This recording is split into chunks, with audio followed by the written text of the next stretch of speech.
Bonjour à tous et bienvenue sur cette vidéo tuto sur la tenue Dora. J'ai vu pas mal de questions et j'ai reçu quelques MP pour en savoir plus.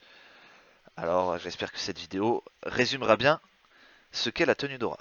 Donc, à partir des métines de niveau 45, vous allez pouvoir dropper des runes Dora glacées comme il y a tout en bas de mon inventaire. Ces runes Dora glacées vont vous permettre d'aller dans le magasin auprès du PNJ maître des auras dispo map 1 de tous les empires. Attention, allez bien dans la couleur de votre empire, sinon vous allez payer plus cher. Une tenue d'aura, c'est 20 runes d'aura glacées. Et on peut voir qu'à côté, il y a des runes d'aura de feu 1, 2, 3, 4 et 5. Alors, la tenue d'aura, c'est quoi? C'est ni plus ni moins qu'une étole pour les objets.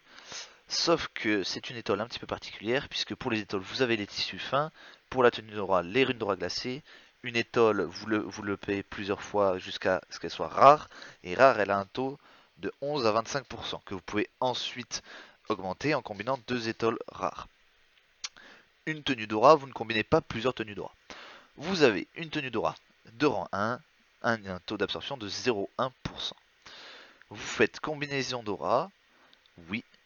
Vous mettez votre rune d'aura et vous allez voir que ça va vous consommer une rune d'aura glacée et 25 millions de yang. Et j'insiste, c'est 25 millions de yang par niveau.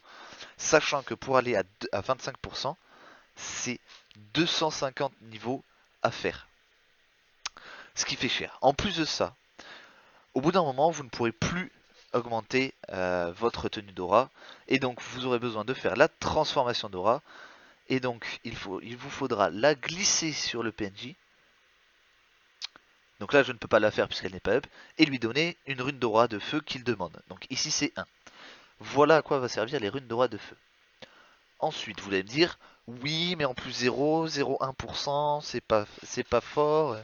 Oui, effectivement, si on part du principe que la tenue d'aura absorbe un objet, une boucle de cuivre qui donne par exemple, qui donne 10 force, ça va vous donner 1 de force.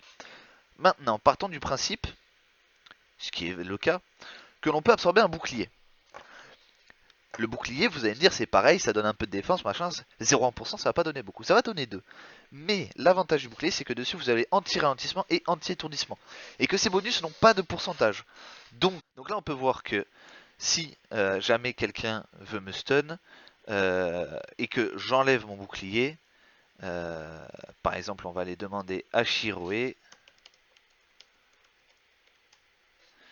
on va lui demander d'essayer de me stun. Donc pour ça, option de jeu libre. Voilà, et donc je ne suis pas stun. Pourquoi? Parce que j'ai la tenue d'aura ici, alors qui est de rang 5. Je l'ai avec anti-stun, anti-ralentissement, et donc sans le bouclier, je ne suis pas stun. Voilà. J'espère que cette vidéo vous aura aidé. Si vous avez des questions, n'hésitez pas à me MP en jeu.